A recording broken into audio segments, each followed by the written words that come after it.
देखिए एक important question है, इस वाले क्वेश्चन को आपको ध्यान से सुनना है, ठीक है। क्वेश्चन है, ए freely falling body falling from A tower of height h covers a distance h by 2 in the last second of its motion. Find height of the tower. Tower की आपको हाइट बतानी कितनी होगी इसके अंदर, ठीक है। देखिए करते हैं हम इस वाले क्वेश्चन को सॉल्व।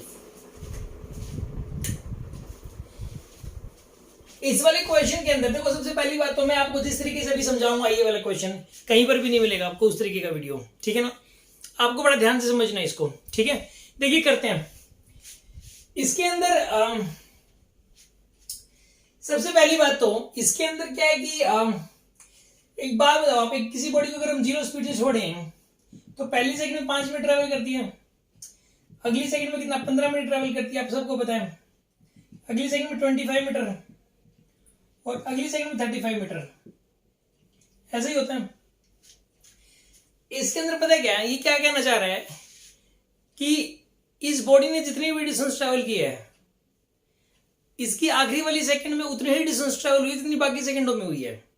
मतलब कहने का मतलब ये है इसका कि सपोज इसने टोटल टाइम लिया, मान लो मतलब सपोज एक तो इसने n सेकंड तक नीचे आई, n सेकंड तक नीचे आई और टोटल ट्रेवल किया इसने n+1 सेकंडों के लिए, ठीक है ना। देखो एक बार क्वेश्चन ध्यान से समझो, इस बॉल को 0 स्पीड से छोड़ा, सपोज ये n सेकंड्स के लिए यहाँ पे आ गई, n सेकंड्स में यहाँ पे आ गई।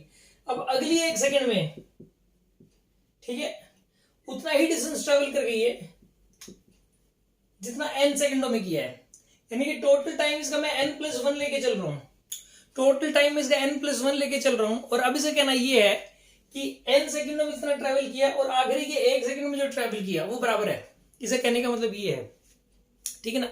क्या ऐसा हो भी सकता है? वैसे देखो करके देखते हैं। सपोज टोटल टाइम मान लो 2 सेकंड है, तो पहली सेकंड में इतना ट्रेवल किया और दूसरी में तो पहले वाले से 3 गुना ज्यादा है, यानी कि टोटल टाइम इसका 2 सेकंड कभी नहीं हो सकता। टोटल टाइम के 3 सेकंड हो सकता है। अगर मैं इसका टोटल टाइम एक बार 3 सेकंड मान लेता हूं कि टोटल टाइम जो है ना इसने 3 सेकंड ही लिया, एक बार मान लेते हैं, एक बार वैसे हम करके देख रहे हैं हम लोग। तो टोटल टाइम यानी यहां तक टोटल टाइम 3 सेकंड, यहां तक इसने पहली 2 सेकंडों में तो किया है 20 और तीसरी सेकंड में किया 25, ठीक है। इसको आखिरी सेकंड मान लेते हैं, तीसरी सेकंड को आखिरी सेकंड मान लेते हैं। बट क्या ये इसके बराबर आ रहा है? नहीं आ रहा बराबर, उससे ज्यादा आ रहा है, ठीक है ना। चलो एक काम करते हैं, टोटल इसका टाइम ऑफ मोशन 4 सेकंड मान लेते हैं, एक बार 4 सेकंड, ठीक है ना। अगर 4 सेकंड मान ले अगर, तो पहली 3 सेकंडों में तो आएगा कितना 45 और ये आ रहा है 35, ये कम आ रहा है, अभी ये कम आ रहा है, ये 45 ज्यादा है 35 कम है, राइट। अब आगे कम ही आएगा, चेक करके देख लो आप। देखो पहली सेकंड में हमेशा 5 होता है, दूसरी में 15, फिर 25, फिर 35 होता है, फिर 45 होता है, फिर 55 होता है, फिर 65 होता है। मैं भी इस क्वेश्चन को सोल्व करूंगा, ठीक है ना। आपको कुछ एक को ये लगेगा कि सर पता नहीं अभी क्या करवा रहे, क्या समझा रहे, समझ ही नहीं आ रहा कुछ। इसका जो प्रॉपर करने का जो पैटर्न है वो मैं अभी आपको बताऊंगा कि कैसे करें। बुक से बहुत अच्छे से समझाऊंगा मैं आपको, बट फिर भी एक बार लॉजिकली कैसे सोचें इसको, मैं लॉजिकली थोड़ा सोचना सिखा रहा हूं इस क्वेश्चन को। इसने ये बोला है कि एक बॉल को ऊपर से छोड़ा गया और टोटल टाइम इसका n+1 सेकंड मान लो एक बार, तो पहली n सेकंडों में जितना ट्रेवल हुआ आखिरी के 1 सेकंड में उतना ही ट्रेवल हुआ। n की वैल्यू कुछ भी हो सकती है, ठीक है। आ रही है बात समझ में आपको? एक बार टोटल टाइम हम लोग मान लेते हैं, देखो टोटल टाइम मान लेते हैं 3 सेकंड, तो 3 सेकंड अगर मानोगे 2 सेकंडों में ट्रेवल हुआ 20 और तीसरी सेकंड में हुआ 25, 20 2 सेकंडों में और तीसरी सेकंड में 25, यानी कि बात नहीं बनी, ठीक है, नहीं बनी ना बात। अब सुनो, अगर हम टोटल टाइम 4 सेकंड मान लेते हैं, टोटल टाइम 4 सेकंड तो 3 सेकंडों में ट्रेवल हुआ 45, ठीक है ना। 3 सेकंडों में ट्रेवल हुआ 45 और चौथी सेकंड में ट्रेवल हुआ है 35, बात नहीं बन रही। अब आगे देखो आप, अगर टोटल टाइम 5 सेकंड मान लो तो 4 सेकंडों में ट्रेवल हुआ 80, 5वीं सेकंड में ट्रेवल हुआ है 45, यहां पर भी बात नहीं बनेगी, हम सिर्फ 5 सेकंड नहीं आ सकते इसका टोटल टाइम 5 सेकंड नहीं आ सकते इसके अंदर। अगर मैं इसको 6 सेकंड मान लूं, टोटल टाइम 6 सेकंड मान लूं, तो ये तो आएगा 80 + 45, ये बनेगा आपके पास 125 और छठी सेकंड में आ रहा है 55, यानी कि इतना बड़ा नंबर तो कभी आ ही नहीं सकता। मतलब कहने का ये है कि एक तो यानी कि जो इसका आंसर आएगा ना, मैं बताऊं बात, इसका आंसर ना तो 3 सेकंड आएगा, क्योंकि 3 second answer total time of motion. इसने टोटल टाइम ऑफ मोशन पूछा नहीं, इसने हाइट ऑफ द टावर पूछी है, बट मैं एक पर हाइट ऑफ द टावर नहीं निकाल रहा, मैं अभी इसका टोटल टाइम ऑफ मोशन निकाल रहा हूँ। ऊपर से छोड़ने पे ग्राउंड पे कितने टाइम में गिरेगी, टोटल टाइम निकाल रहा हूँ। टोटल टाइम मेरा कहना है कि 3 सेकंड कभी नहीं आ सकता, क्योंकि देखो 3 सेकंडों में जो तीसरी सेकंड है उसने डिस्टेंस इससे ज्यादा ट्रेवल कर रखी है।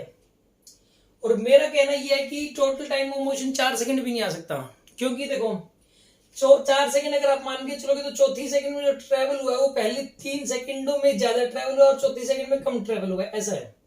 इसका आंसर जो आएगा ना वो आएगा 3 और 4 के बीच में। इसका टोटल टाइम ऑफ मोशन लगभग आता है 3.5, लगभग इतना आता है। मैं आपको भी प्रूफ करके दिखाऊंगा, ठीक है ना। आपको मैंने ये सब इसलिए बताया क्योंकि इसका रिजल्ट भी आप याद कर लो, एक पॉपुलर क्वेश्चन है काफी, और ये वाला question by the way exam में आ जाए तो आप देखते ही टिक मार्क कर सकते हो उसको। टोटल टाइम ऑफ मोशन है 3.5, और उस हिसाब से अब आप हाइट ऑफ द टावर भी निकाल सकते हो, UT plus half eighty square से। यू की वैल्यू 0 हो जाएगी, हाफ इंटू 10 इंटू 3.5 का स्क्वायर आंसर आ जाएगा, ठीक है ना। एक रफ आइडिया भी लग रहा है। इसके अंदर एक्चुअल में क्या होगा कि लगभग 2.5 सेकंड में इतना ट्रेवल होगा, और अगली 2.5 से लेके 3.5 सेकंड तक अगली 1 सेकंड में, ठीक है ना। पहली 0 से लेके 2.5 सेकंड तक जो ट्रेवल होगा ना 2.5 सेकंड तक, इतनी डिस्टेंस ट्रेवल होगी। और 2.5 सेकंड से लेके मतलब t इक्वल टू 2.5 से लेके t इक्वल टू 3.5 तक, ठीक है ना। इस वाले इंटरवल में जो डिस्टेंस ट्रेवल होगी और इस वाले इंटरवल में जो डिस्टेंस ट्रेवल होगी वो लगभग सेम होगी। दोनों इंटरवल्स में लगभग डिस्टेंस ट्रेवल सेम आएगी इसके अंदर, ठीक है ना। क्यों? इसका हमें एक रफ आइडिया मिल रहा है यहां से देख लो आप, ठीक है ना। पहले 3 सेकंडों में अगर हम देखें तो ये तीसरी सेकंड की जो डिस्प्लेसमेंट आ रही है, तीसरी सेकंड में जो डिस्टेंस ट्रेवल हुई वो ज्यादा आ रही है पहली 2 सेकंडों से, वो पहली 2 सेकंडों से ज्यादा आ रही है।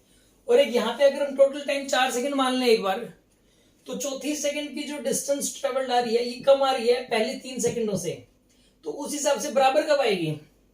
तो बराबर तो 3 और 4 के बीच में ही आएगी, समझ आ गई बात। तो टोटल टाइम ऑफ मोशन तो इन 3 और 4 के बीच में होगा 3.5। मतलब जब मैंने ये वाला क्वेश्चन देखा तो मैंने देख के अंदाजा लग गया था कि इसका जो आंसर आना चाहिए कि total time of motion 3.5 second होना चाहिए। और इसका अगर 4 ऑप्शंस होंगे तो 4 ऑप्शंस में से अगर टावर 0 स्पीड से छोड़ोगे आप तो हाफ जी की वैल्यू 10 और टी की वैल्यू आ जाएगी यहाँ पे 3.5 का होल स्क्वायर।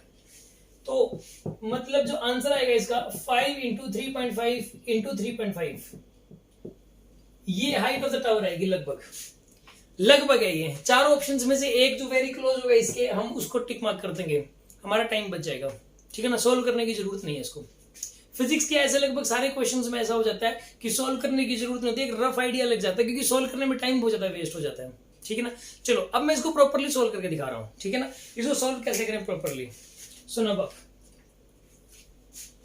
और वैसे ऐसे क्वेश्चंस का जो आंसर है ना, देखो ये 3.5 से ज्यादा तो हो भी नहीं सकता, क्योंकि अगर आप आगे जाओगे ना चौथी से, अगर total time of motion 5 second मानते हो, 6 सेकंड मानते हो, 7 सेकंड मानते हो, तो आप देखोगे ये 7 सेकंड है टोटल टाइम ऑफ मोशन, तो 7वीं सेकंड की डिस्टेंस पहली 6 सेकंडों से ज्यादा कभी नहीं आएगी, कभी नहीं आएगी। आप इसमें देख, इससे पता लग रहा है आपको साफ, ठीक है ना।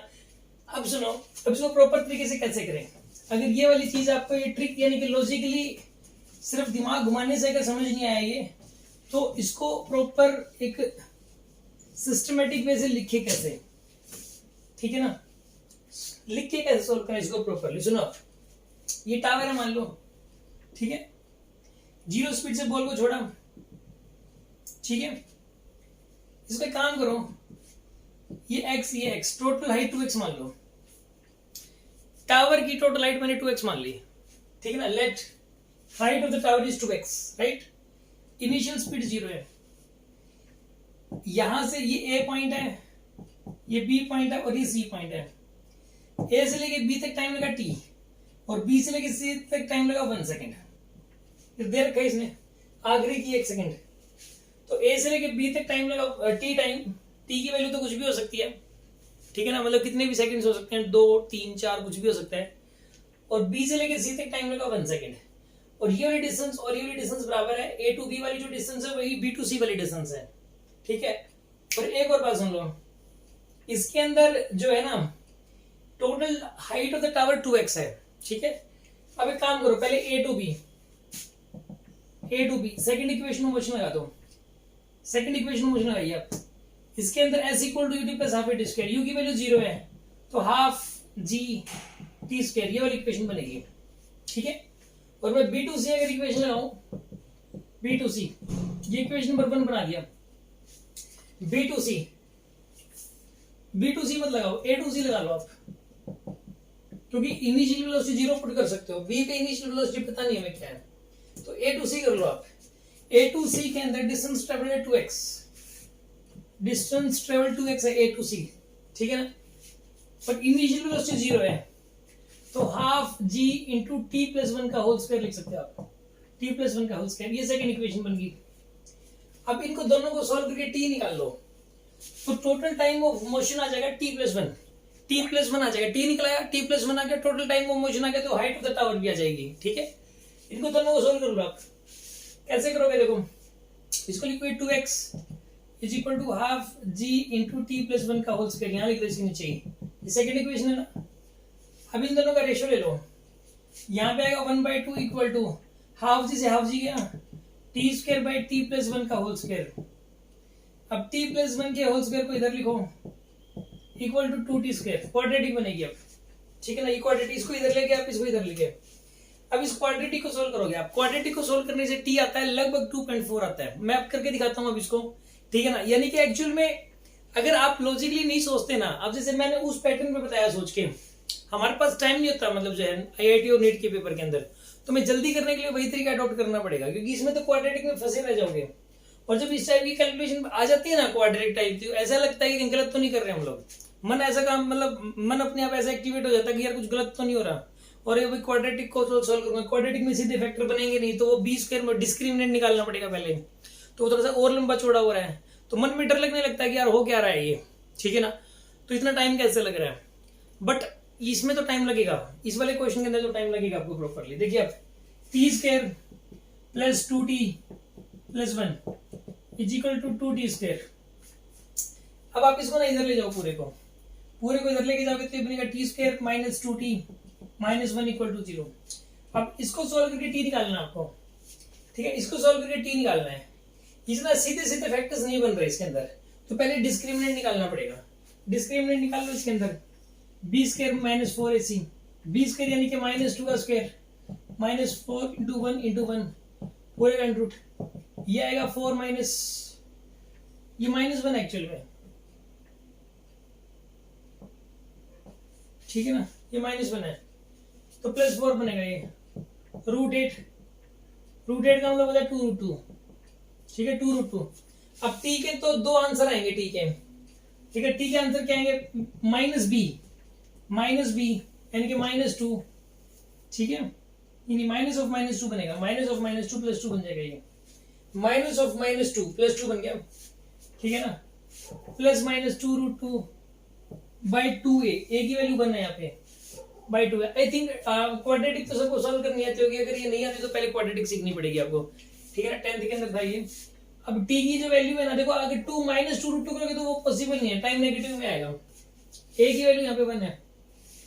देखो 2 माइनस में, देखो 2√2 बड़ा होता है 2 से, 2√2 बड़ा है 2 से, तो अगर ये माइनस वाला लोगे ना तो टाइम नेगेटिव में, जो कि पॉसिबल नहीं है, तो प्लस वाला लेना पड़ेगा। तो इसके अंदर जो पॉसिबल आंसर हो सकता है इसका, वो हो सकता है 2 + 2√2/2, ये हो सकता है, ठीक है।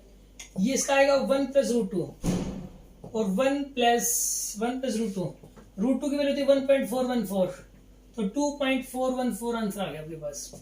अभी 2.414 क्या है, ये यहां से लेके यहां तक का टाइम आया 2.414, तो टोटल टाइम आएगा 3.414 आएगा टोटल आंसर, क्योंकि यहां से यहां तक का 2.4 है, तो ये वाला कितना बनेगा 1, ये है 1 सेकंड, यहां से यहां तक 1 सेकंड, यहां से यहां तक 2.4 सेकंड, तो 3.4 सेकंड्स आ गया लगभग, ठीक है ना।